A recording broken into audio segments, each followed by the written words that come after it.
Quero então desafiar você a pegar a sua Bíblia e abrir Gênesis capítulo 40. Gênesis 40 é, na verdade, a continuação da história dramática de José, ok? Nós vamos ter agora alguns versículos. Nós vamos fazer uma leitura um tanto extensa, composta de 23 versículos. Então, eu convido você a pegar aí a sua Bíblia, capítulo 40 de Gênesis, a partir do verso 1. Nós vamos então ler a partir do verso 1. Na minha versão diz assim: passadas estas coisas, aconteceu que o mordomo do rei do Egito e o padeiro ofenderam o seu senhor, o rei do Egito. Indignou-se Faraó contra os seus dois oficiais, o copeiro e o padeiro-chefe, e mandou detê-los então na casa do comandante da guarda, no cárcere onde José estava preso. O comandante da guarda pôs a cargo de José para que o servisse, e por algum tempo estiveram na prisão. E ambos sonharam, cada um do seu sonho, na mesma noite, cada sonho com sua própria significação. E o copeiro: por que tendes hoje triste o semblante? E eles responderam: tivemos um sonho, e não há quem o possa interpretar. Disse-lhes então José. Então o copeiro-chefe contou o seu sonho a José e lhe disse: em meu sonho havia uma videira perante mim, e na videira 3 ramos. Ao brotar a vide havia flores, e seus cachos produziam uvas maduras. O copo de Faraó estava na minha mão. Tomei as uvas e as espremi no copo de Faraó e o dei à própria mão de Faraó, na própria mão dele. Então lhe disse José: esta é a interpretação. Os 3 ramos são 3 dias. Dentro ainda de 3 dias, Faraó te reabilitará e te reintegrará no teu cargo, e tu lhe darás o copo na própria mão dele, segundo o costume antigo, quando lhes era copeiro.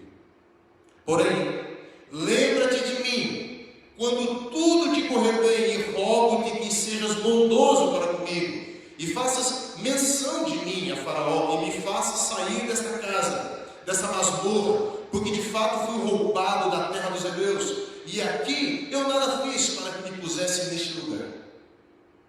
Verso 16.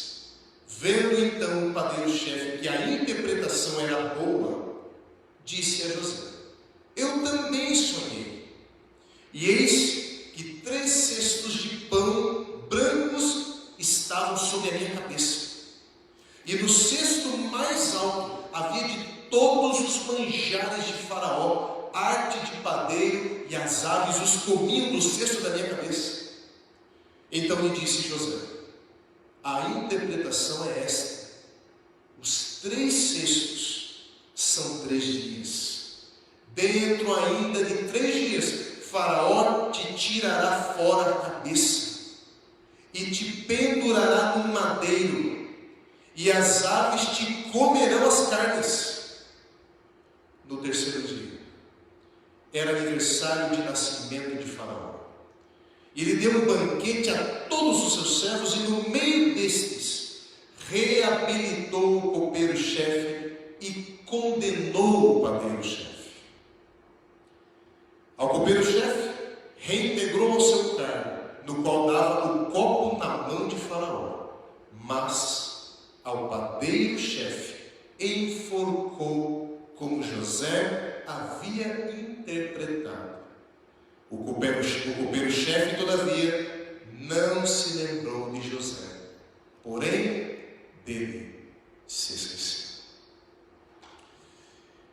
Essa, conforme eu havia dito, é a continuação dessa história dramática de José do Egito, filho de Jacó. Devido a uma calúnia, José, além de escravo no Egito, foi levado para a prisão de forma injusta. José é alvo de injustiças em cada capítulo que nós vimos até aqui. O capítulo 37, onde começa a narrar a história de José, Ali então, por meio de uma conspiração dos seus irmãos, por meio de uma inveja, uma irritação, eles então acabaram jogando José dentro de um poço seco, e ali ele fica preso.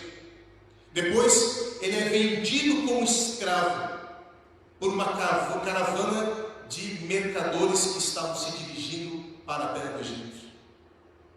Aí no capítulo 39, José foi assediado por uma mulher casada, e depois de fugir da tentação, ainda foi difamado. Difamado é uma pessoa que infelizmente teve notícias falsas espalhadas a seu respeito para outras pessoas. E então foi difamado José para os escravos, os serviçais que ali trabalhavam nas propriedades de Potifar, o seu chefe, o seu senhor. Foi então maculada a sua honra. Depois ainda de ser ainda difamado, foi caluniado. A calúnia é uma acusação de um crime, mas é falsa, ele não cometeu tal crime. E essa calúnia então foi proferida sobre José perante o seu patrão, quando ele retornara o seu trabalho. E depois então de mais ou menos uns 10 anos servindo Potifar, 10 anos, José sai de casa com 17 anos. Ele agora já está em torno de 27 anos, quando é caluniado, e por causa dessa calúnia, José então é conduzido para o cárcere. E olha que José, durante esses 10 anos, conquistou a confiança, sobe de posição, tornou-se o mordomo, o administrador dos bens de Potifar. Mas ali então ele leva uma rasteira da vida de novo, que mais uma vez mudou completamente o cenário da sua vida. No cárcere, agora depois de um tempo, já estando ali, foi levado então para a prisão 2 oficiais do faraó. 2 oficiais. Vejam, eles não eram pessoas humildes. Eles eram pessoas que moravam no palácio e tinham um cargo de grande responsabilidade. O padeiro era o responsável por preparar a comida real. O copeiro era o responsável de conduzir as bebidas para o monarca e experimentar na frente dele, para que realmente o monarca pudesse visualizar, ver que nenhum envenenamento estava, nenhum tipo de veneno constava naquela bebida. Então, era um cargo de extrema responsabilidade, assistiam diante de Faraó, e esses 2 então agora foram presos. O copeiro e o padeiro aqui estavam presos. O que está acontecendo aqui? O que aconteceu foi provavelmente uma tentativa de assassinato. A Bíblia conta que quando esses 2 chegam lá, veja, José já estava com um pouco mais de 27 anos de idade. Agora lá preso por calúnia, injustamente, chegam esses 2. O comandante da guarda disse para José, inclusive, servir eles. Você tem que servi-los. E ali então, eles foram aprisionados porque provavelmente houve uma tentativa contra a vida, um atentado contra a vida de Faraó. E esses eram os 2 maiores suspeitos. A Bíblia conta que eles ofenderam o seu Senhor. O termo aqui é um termo interessante. Nós estamos lidando com uma tradução. Mas quando nós olhamos para o texto hebraico, no qual originalmente foi escrita a história, o termo ali é um termo que significa pecado. Pecado. Eles pecaram contra Faraó. Eles pecaram. E aí então, diante dessa situação, foi aberto um inquérito. Foi aberto um inquérito ali, uma investigação começou a ser apurada. E enquanto a investigação criminal estava sendo apurada, então eles decretaram uma prisão temporária, cuja finalidade era manter os 2 suspeitos detidos até o término das investigações. E aí então o verso 13 diz o seguinte, que eles foram entregues ao comandante da guarda. Então eu vou fazer uma perguntinha aqui para você. Você que gosta de estudar a Bíblia, você que já fez o ano bíblico várias vezes, já leu muitas vezes, quem sabe, a Bíblia como um todo. Alguns não passaram de Gênesis, né? Alguns travam no livro de Gênesis. Mas você já deve ter lido essa história muitas vezes. Uma perguntinha aqui a nível de conhecimento, de curiosidade bíblica. Quem era o comandante da guarda? Quem era esse comandante? Você já se fez essa pergunta? Talvez você ache que essa pergunta não seja tão relevante para a história. Mas ela é muito interessante. A resposta para essa pergunta está em Gênesis capítulo 39, verso 1. Se você tiver com a sua Bíblia aberta aí, confira comigo. Gênesis 39, verso 1. Olha que interessante. Lá em Gênesis 39, conta-nos a história quando José foi comprado por Potifar e ele vai para a casa de Potifar. Mas olha como que a história é narrada. Verso 1 diz o seguinte: José foi levado ao Egito e Potifar, oficial de Faraó, comandante da guarda. Interessante esse detalhe. O comandante da guarda era Potifar. Interessante que Potifar é aquele que havia, de certa forma, sido traído por José. Na verdade, isso não aconteceu, mas era a calúnia que foi apresentada pela esposa de Potifar. Foi a esposa de Potifar que assediou José. E depois, quando Potifar chega, ela conta uma história mentirosa, incriminando José. E aqui é interessante porque se Potifar tivesse acreditado na história da esposa, ele teria matado José. E aqui uma coisa interessante, porque nesse momento Potifar, ele conduz esses oficiais para o cárcere e pede, solicita que José cuidasse daqueles homens. Se Potifar não acreditasse na integridade de José, se Potifar não cresce na fidelidade de José, ele não teria feito isso. Como que vai colocar dois oficiais na mão de um criminoso? Na mão de um adúltero? Obviamente que esse é um dos indícios que mostra que Potifar apreciava o caráter de José. Ele era o que conduziu os dois oficiais para o cárcere. O título da mensagem dessa manhã é Na Sala de Espera de Deus. Você vê que o capítulo 40, José, ele está aonde ele começou. Como que tudo começou? No poço, preso, injustamente, traído, e agora, novamente, traído, colocaram no cárcere. Nesse momento, eu intitulo essa fase de José como José estando na sala de espera de Deus. Será que eu estou falando para alguém nessa manhã que também está na sala de espera de Deus? Como é difícil esperar. Eu não gosto de esperar. Eu tenho uma séria dificuldade com isso. Confesso aqui para vocês. Principalmente quando nós vamos no banco, né? E vamos lá, naquela fila imensa. Se já é difícil esperar para receber, quanto mais para pagar, né? Alguns então vão para o banco para pagar contas e pega aquela fila imensa. Como é difícil esperar. Quando você combina algo com alguém e a pessoa se atrasa e você fica irritado com isso, nós não gostamos de esperar. Temos aqui, talvez, algumas pessoas que estão acompanhando essa live, que estão esperando um filho. Estão tentando várias e várias vezes e até agora não veio. Uma impossibilidade, quem sabe. Estão esperando um filho. Alguns estão esperando um emprego. Como é difícil esperar. Alguns estão esperando um namorado. Alguns estão esperando uma namorada. E José poderia ter chego: Deus não está comigo. Deus não é comigo. Porque se Deus fosse comigo, nada disso teria acontecido. Às vezes não é assim que a gente pensa.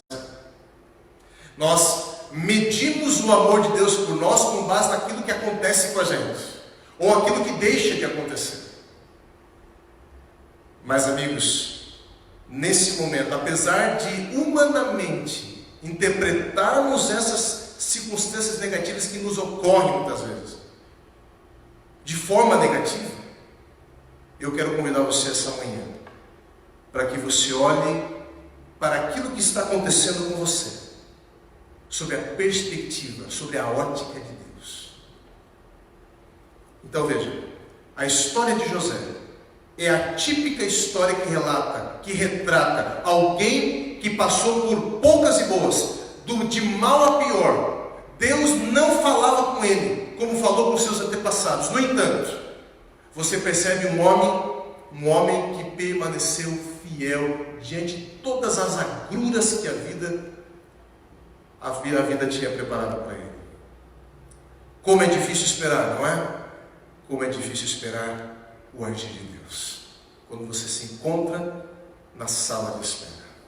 Então eu quero convidar você à primeira lição que podemos extrair da história de José. Primeira lição.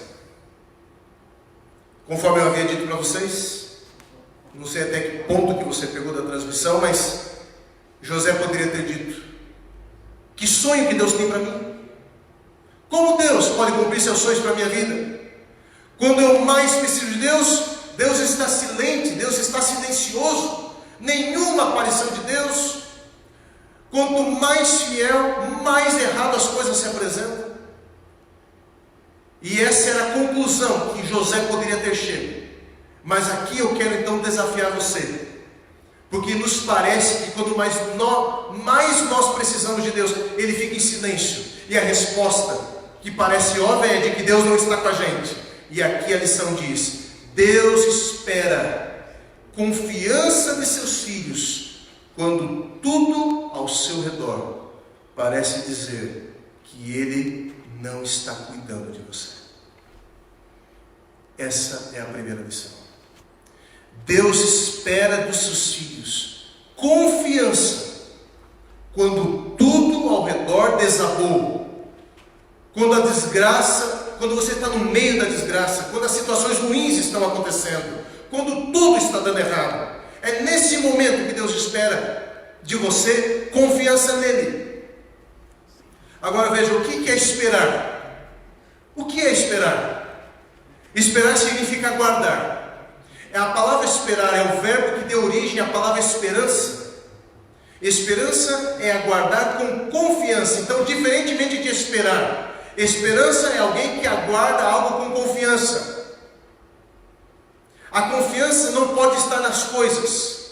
A confiança não pode estar depositada nas circunstâncias. Olhe para a história de José.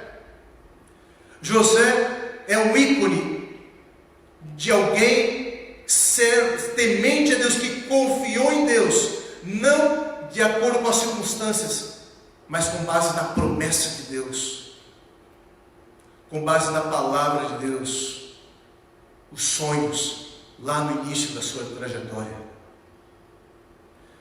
Amigos, Deus quer dizer o seguinte para essa história: é necessário confiança enquanto você estiver na sala de espera. Enquanto José estava no silêncio de Deus, o que ele estava fazendo? E aqui vem uma lição importante: ele estava servindo. Ele não estava servindo por obrigação meramente, e sim por vocação. Se você olhar o texto, você vai perceber que ele se propõe em interpretar os sonhos daqueles homens.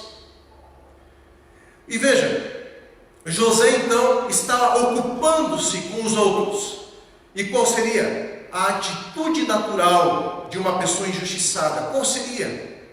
Amargura, vingança, autopiedade, comiseração. Ai, coitadinho de mim. Mas em lugar da amargura e da vingança, que seria algo esperado na vida de José, na verdade, você vê ele mais uma vez servindo aos outros. Ele não se concentra em sua desgraça. Ele não se permite ser controlado pelas emoções. Pessoas controladas pelas emoções, elas falam bobagens, são instáveis, não são confiáveis. José não se permite ser controlado pelas suas emoções. Porém, amigos, Perguntas do tipo assim: será que vale a pena servir a Deus? Será que vale a pena continuar nos caminhos de Deus? Será que tem valido a pena eu abrir mão dos meus prazeres para servir a Deus? São pensamentos que provavelmente assolaram a mente de José. E provavelmente, se você se encontra na sala de espera, é muito possível que esses pensamentos também assolem você, a sua mente. Mas a grande lição é que Jesus, ou melhor, que José não perdeu a sua confiança em Deus. Uma prova disso, em primeiro lugar, ele conquista a confiança do carcereiro. Depois, ele serve aos outros voluntariamente, se mostrando solícito, quando ele percebe que eles estão com o semblante perturbado. No momento em que eles disseram que tiveram um sonho, qual seria a atitude de uma pessoa raivosa pelas injustiças? Nem me fale de sonhos, ele diria. Por causa de sonhos é que eu estou aqui hoje. Não é isso que ele faz. José não é uma pessoa amargurada, uma pessoa revoltada com a vida e com Deus. E olha que ele tinha razões para isso, hein? Na verdade, no verso 8 do capítulo 40, ele diz assim: por acaso não pertencem a Deus e às interpretações? O que ele está dizendo com isso então? O que ele está falando com isso? Ele está reconhecendo Deus como soberano. Ele reconhece Deus como estando no controle da situação. Ele não estava revoltado com Deus. Como é fácil não confiar em Deus quando tudo vai errado, não é? Como é fácil. No entanto, o silêncio de Deus não indica inatividade da parte dele. Grave isso, meu irmão, minha irmã. O silêncio de Deus não significa que Deus não está fazendo nada. O silêncio de Deus significa que Ele está realizando uma grande obra na sua vida. Enquanto as respostas não vêm, qual é o apelo da palavra de Deus? Continue servindo. Estar servindo enquanto se espera é um ato de confiança em Deus. Você quer saber o que é confiar em Deus? Você quer saber? Aqui está a resposta. Servir a Deus indo de maneira contrária a todas as circunstâncias. Porque o que as circunstâncias dizem para você? Que parece que Deus te abandonou, que parece que a tua oração não passa do teto, que parece que você foi largado à sorte. Mas isso não é verdade. Continue servindo a Deus, continue servindo aos outros, a despeito das dificuldades, porque essa é a verdadeira espera, essa é a verdadeira esperança. Glorifique a Deus pela confiança e serviço, enquanto você está na sala de espera. Portanto, o que é confiar? Servir. Servir aos outros, diante das dificuldades que você esteja enfrentando, é a verdadeira confiança. Eu gostaria então de partir para a segunda lição. Eu confesso que essa segunda lição, para mim, Deus falou fortemente comigo durante ontem, hoje pela manhã cedo, quando eu revisitei e reli novamente. Eu percebi assim Deus falando comigo novamente. Eu quero então, mais uma vez, convidar você a abrir o seu coração. Deus tem mais uma lição importante para você essa manhã. Existe uma história dentro da história. A história de José não é apenas a história de José. Na verdade, se você for observar aqui, você vai ver que ela retrata a história do Filho de Deus.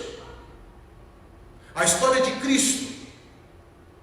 Ela aponta para o Filho de Deus. Se você observar, a prisão era um lugar de transgressores.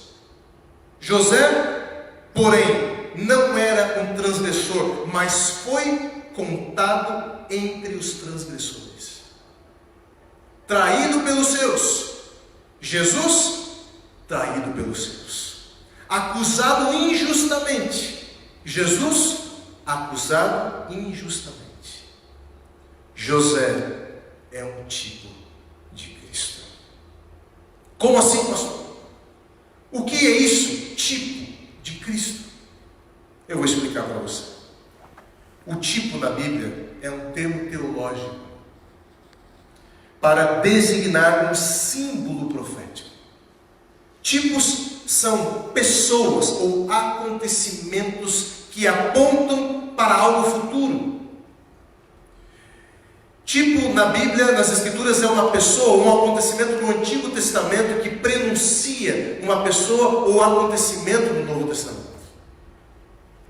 Quando dizemos que alguém é um tipo de Cristo, estamos dizendo que uma pessoa do Antigo Testamento se comporta de uma maneira que corresponde ao caráter ou às ações de Jesus no Novo Testamento. Aquilo que aconteceu com José, além de ter sido real, é um símbolo profético daquilo que viria a acontecer com Cristo, com Jesus. Ou seja, irmãos, Deus fez de José um símbolo profético do seu filho. Que honra! Que honra! Havia uma obra necessária a ser feita no coração de José. Havia uma obra ainda a ser feita no coração dele, porque ele ainda não estava pronto para ser um líder. Ele não estava pronto para assumir tal posição, como sendo um símbolo de Cristo. Veja, não é apenas a posição de assumir o segundo ponto, o posto mais importante do Egito, é muito mais do que isso. Deus queria fazer de José um símbolo que apontava para o seu filho. E para tamanha obra, José ainda não estava preparado aos seus 17 anos. Quando saiu de casa, era ainda jovem, impetuoso, que precisaria ser preparado na clássica escola de Deus. Um período longo de treinamento. O que é esse período longo de treinamento, pastor? São as provações, são as dificuldades. Elas são métodos pedagógicos de Deus para preparar os seus servos. Antes de você, agora grave isso aqui, meu irmão, minha irmã, grave isso. Antes de você receber a bênção, você precisa ser preparado para recebê-la. Caso contrário, não será uma bênção para você. Você não irá apreciá-la, você não saberá utilizá-la. Pior que não receber uma bênção é não estar preparado para recebê-la. Deus não apenas dá, mas nos prepara para receber. Você gostaria de entender o porquê o silêncio de Deus? Você não gostaria de entender por que você está na sala de espera e parece que ninguém aparece para te chamar? Aqui está a resposta. Porque provavelmente você está sendo preparado por Deus. Você ainda não está pronto. Há algumas coisas no seu coração que ainda precisam ser mudadas, que precisam ser consertadas, que precisam ser reconstruídas por Deus. E você agora está na sala de espera de Deus como parte do treinamento, como parte do processo de purificação, de preparação para você assumir o posto no qual Deus tem preparado para os seus filhos. Mas você ainda não está pronto. Se ainda está na sala de espera, é porque ainda não está pronto. Deus está preparando você por meio das dificuldades da vida. O caminho do crescimento espiritual de José, ele envolveu sofrimento, sim, abusos, maus tratos, separação do lar e da família. Teve o caráter arrastado na lama. E finalmente depois foi abandonado e esquecido durante anos por pessoas que ele mesmo ajudaram. Foi o processo necessário de espera, de treinamento para torná-lo a pessoa que Deus o chama. É o lugar necessário para o teu crescimento espiritual. A sala de espera faz parte do programa de treinamento de Deus. Deus quer transformar a sua vida numa vida de honra e glória a Ele mesmo, de maneira que seja ao mesmo tempo seu próprio bem. Você consegue entender isso? Você consegue captar isso, Deus quer transformar a sua vida numa vida que aponte para a vida de Cristo. Portanto, amigos, essa história, ela não retrata apenas aquilo que Deus fez na vida de José, mas retrata a história daquilo que Ele está fazendo na vida dos seus filhos. A história de José é uma história que está dentro de uma outra história, de uma história maior, a história da redenção, a história da salvação da humanidade. A sua história e a minha é uma história que está dentro de uma história maior, dentro dos planos salvíficos de Deus. Portanto, não queira questionar a Deus, porque aquilo que está acontecendo com você faz parte de um plano maior. Você não sabe o que Deus tem preparado para você, e você se questiona, e você muitas vezes se volta contra Deus, mas você não sabe o final da história. Você não sabe o que Deus quer fazer com isso. Deus tem planos, meu irmão. Deus não erra. Deus não erra em permitir ou realizar coisas. Não baseie a sua confiança em Deus com aquilo que acontece ou deixa de acontecer com você. Veja, por que eu disse que a história de José é uma história que aponta para o Filho de Deus? Por quê? Porque quando nós olhamos o que aconteceu com José, foi aquilo que aconteceu com Cristo. Foi aquilo que aconteceu com Cristo. Observe. O que aconteceu aqui? José, ele, na prisão, foi condenado entre dois transgressores. Os dois oficiais foram presos pelo pecado que cometeram. José foi preso pela justiça que praticou. No Calvário, Jesus foi condenado entre dois transgressores também.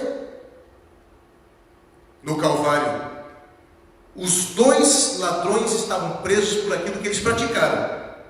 Jesus, preso pela justiça que viveu. Na prisão, José, o inocente, suplica: lembra-te de mim, para o copeiro. No Calvário, o transgressor suplicou ao inocente: lembra-te de mim. Na prisão, o copeiro esqueceu do inocente. No Calvário, o inocente não se esqueceu do transgressor. Na prisão, havia semelhanças entre eles, mas um saiu para a vida e o outro saiu para a morte. No Calvário, um dos ladrões recebeu a vida e o outro recebeu a morte. Deus fez de José um símbolo profético que apontava para a vida de Cristo. É isso que Deus quer fazer com a tua vida. É isso que Deus quer fazer com a tua vida. Você está enfrentando a sala de espera de Deus? É isso? Confie em Deus, mesmo quando as coisas te disserem o contrário. Esperar não significa não fazer a sua parte.